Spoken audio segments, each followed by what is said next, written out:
I ask you to describe where you live, no doubt you take it as a question of geography. I live in China, Guangdong, Shenzhen, Nanshan.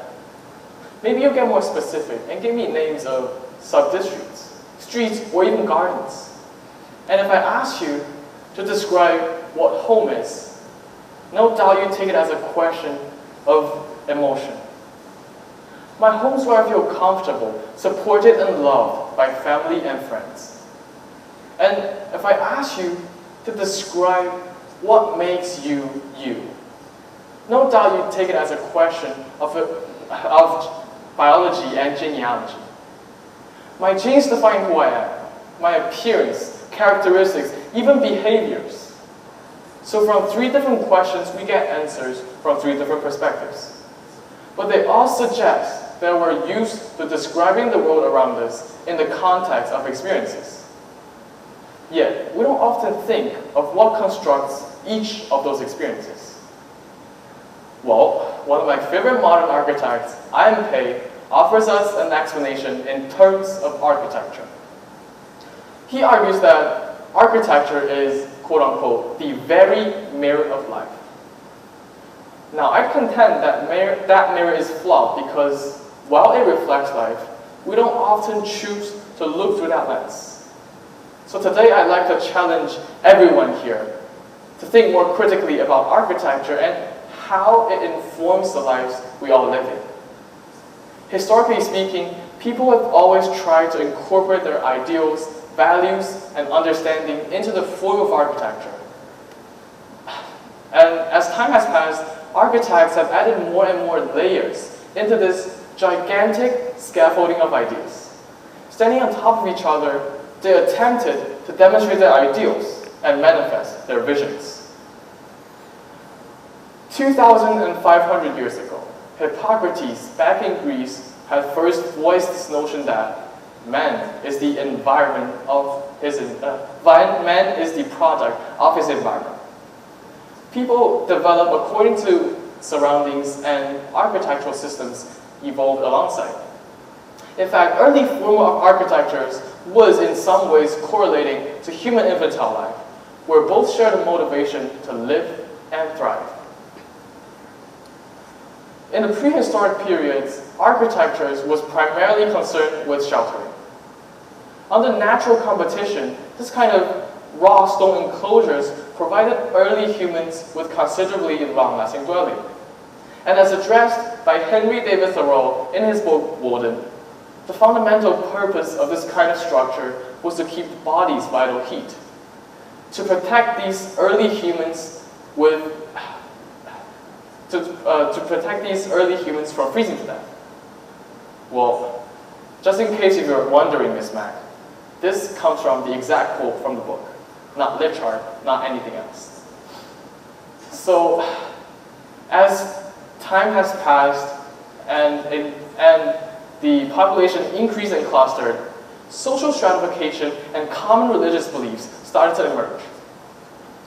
As people shifted their focus from fighting against nature to their own spiritual pursuits, they just added another crucial limestones into the composition of early hues in the human history, probably the most important one, religion.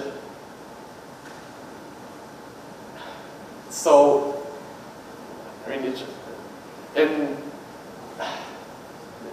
One of the earliest documented architectural elements is the ziggurat of Ur. Constructed before 2000 BC, it's a set of step temples that served as the religious centers in ancient Mesopotamia. Contemporarily, ancient Egyptians had also managed to construct the Great Pyramid of Giza to protect their king Khufu through his journey of the underworld. While crossing Atlantic Ocean, Olmecs in modern-day Mexico had developed their own ceremonial centers with a mound of clay and earth. Though independent from each other due to the physical constraints of physical barriers, these ancient architectures had conveyed people's strong adoration to deity. They all believed that religion should be the standard of architecture. From the Renaissance to the Baroque and Rococo, the neoclassical to the 19th century revival. The course of European history has taught us that architecture did not only reflect the artistic, but also social, political, and economic realities of the times as it grew, evolved, devolved, and advanced. Still, there were influences in society. Nevertheless, people were adding more contemporary and local elements into the classical forms of architecture. By innovating on technologies and skills, they gradually separated themselves from their predecessors. And yes, we enter another period. From this point onward, people started to tear down parts of the original composition to make space for further progression. During the Industrial Revolution, the innovative construction materials and methods resulted in unimaginable structures, such as the Crystal Palace.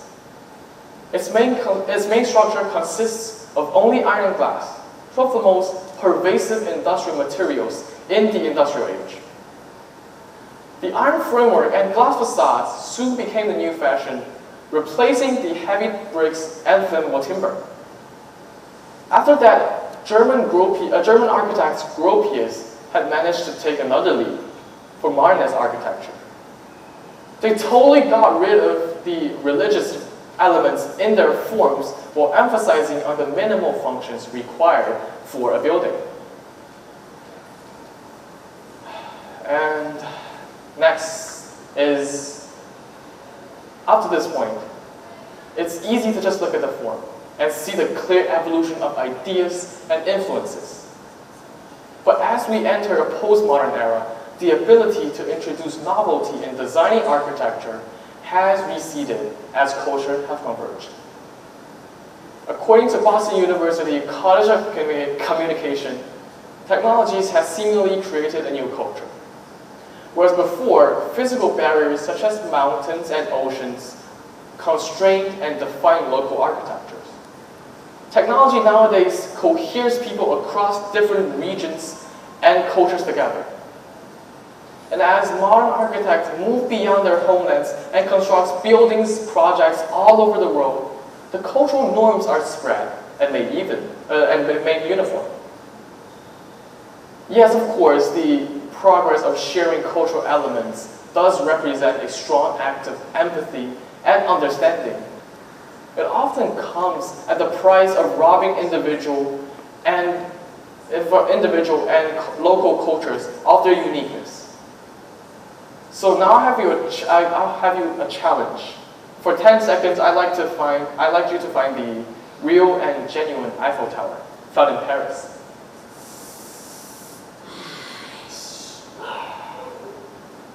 Okay, time's up, and the answer is no. None of them is found in Paris. In fact, the first one is from Hangzhou, China, second one from Lahore, Pakistan, third one from Gomez, Valencia, Mexico, fourth one, Philantria, Greece, fifth one, Las Vegas, US, and the last one, Slobozia, Romania. And as for this one, I think most of you have seen it, or at least have some ideas about it. It's constructed in Shenzhen, in the window of the road, just about 8 kilometers away from where we are right now. As a student who's deeply passionate in architecture, I sometimes question myself, what's the point of modern architecture nowadays? Since when did homogenization become the codes of architects who've always tried their best to make themselves unique and outstanding? Well, for instance, like any arms race, it seems cultures and architects have all joined the race of building taller and taller to capture the title of grandest. Here in China alone, we have the 530 meters tall Guangzhou CTF Financial Tower, the 599.1 meters tall Ping An International Financial Center, and the 632 meters tall Shanghai Tower. All of them are beyond the definition of super tall buildings, reaching almost twice its standard threshold at 300 meters. These long chopsticks, I'd rather say, represent a cultural desire to be preeminent, but also a very real need for our country to respond to the mass migration within our country due to the into the financial centers.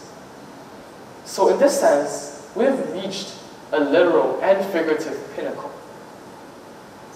There's no more space left for us to make changes anymore. Well, as modern architecture faces stagnation, toppling everything upside down doesn't seem to be irrational to me. In fact, it might be a necessary act for us to make another revolutionary move, to make us again different from before. Now, I'd also like to challenge all of you here to think through the lens of architecture when it comes to your own personal evolution. What challenges do you face, and what tools do you have at your disposal to overcome this kind of challenges? We need to experience our first victory over the mother nature and develop our own sense of awe, then equip ourselves with modes of modernity before entering a period of self-reflection and self-determination. And doesn't that sound like something that I've just discussed with you guys for about 10 minutes? And one of the most powerful tenets in architecture is the adaptation and repurposing of spaces. But as humans, we cannot just revolutionize ourselves and start from scratch. So take a lesson from architecture when it comes to your own life and look for ways to repurpose and renovate yourself in each new era of your life. In each stage of development, we have our own needs. We have different needs and different lessons learned. But how you put together your raw materials and define yourself is entirely up to you. Designated by human brains and hands, architecture is made with purposes, with personal opinions, motivations, and bias. So there is no such thing as a perfect architecture, just like there's no such perfect human being. Imperfection is what makes architecture real and vivid, and it is what makes us humans unique. Our uniqueness derives from our own experiences through time, space, environment, and people around us. Then from the perspective of architecture, we should be able to build our own buildings from our own blocks of scaffolding, which is to say, to build our own life from our own experiences. So embrace your experiences, no matter in the past, present, or future, because those are what make us into who we are. This is what architecture has taught me, to strive for change, to become more different than ever. Thank you.